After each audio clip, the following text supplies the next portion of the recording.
ప్రకాశం జిల్లా దొనకొండలోని ఆర్టీసీ బస్టాండ్ను పొదిలి డిపో మేనేజర్ శంకర్ సందర్శించారు. అనంతరం ప్రయాణికులతో మాట్లాడి వారి సమస్యలను అడిగి తెలుసుకున్నారు. ఈ సందర్భంగా పలువురు ప్రయాణికులు ఒంగోలు నుండి శ్రీశైలం వయా గంగవరం మీదుగా శ్రీశైలం బస్సులు నడపాలని పొదిలి ఆర్టీసీ డిపో మేనేజర్ శంకర్ను కోరారు. అదేవిధంగా వెనుకొండకు ఒక ట్రిప్ బస్సు నడపాలని, తదుపరి రైల్వే స్టేషన్లో రైలు బండ్ల సమయానికి ఆర్టీసీ బస్సులు అందుబాటులో ఉండే విధంగా చూడాలని కోరారు.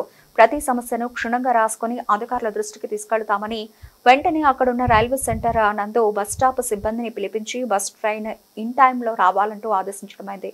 అనంతరం దొనకొండ మేజర్ పంచాయతీ సర్పంచ్ గ్రేస్ రత్నకుమారి దేవానంద్ కలిసి బస్ షెల్టర్ స్థల నిర్మాణం కొరకు పంచాయతీలో స్థల నిర్మాణం ఏర్పాటు చేయవలసిందిగా తెలపడం జరిగింది. ఆయన వెంట వార్డు మెంబర్ సభ్యులు రాజు, రామారావు, పట్టు, బీజేపీ పార్టీ మాజీ మండల అధ్యక్షులు Venkatrao, Battula Srinivasarao, Venkataramaiah, Venkat Johnson, TDP party నాయకులు Shaik Subhani, Patti Venkateswarlu, RTC cargo service person Shaik Jabir Hussain, Ramalinge, Rasool తదితరులు పాల్గొన్నారు.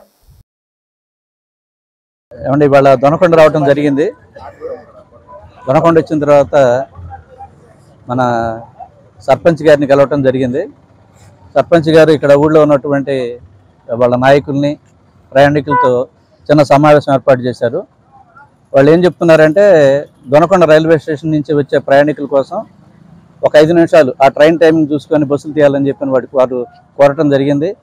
నేను వాళ్ళ కోరిన వెంబటే మా డ్రైవర్ కండక్టర్లు ఉన్నటువంటి బస్సులో వాళ్ళని పిలిచి వాళ్ళకి చెప్పడం జరిగింది. తర్వాత దొనకొండ ప్రయాణికులకి, దొనకొండ ప్రజలకి నేను కోరేది ఏంటంటే, ఆటోలో ప్రయాణించొద్దు, బస్సుల్లోనే ప్రయాణించండి. ఇప్పటికే మేము 7 బస్సులు దొనకొండకి, ఒంగోలుకి, దొనకొండ పొదిలి పెట్టడం జరిగింది. మీరు వీటిని ఆదరించి మరిన్ని సర్వీసులు పెట్టడానికి కూడా అవకాశం ఉందని మీ అందరికీ తెలియజేస్తున్నానండి. శ్రీశైలం బస్సు గురించి అడిగారండి. కాకపోతే ఆ శ్రీశైలం ప్రపోజల్ నేను వీళ్ళ రిప్రజెంటేషన్ రూపంలో అడుగుతున్నాను.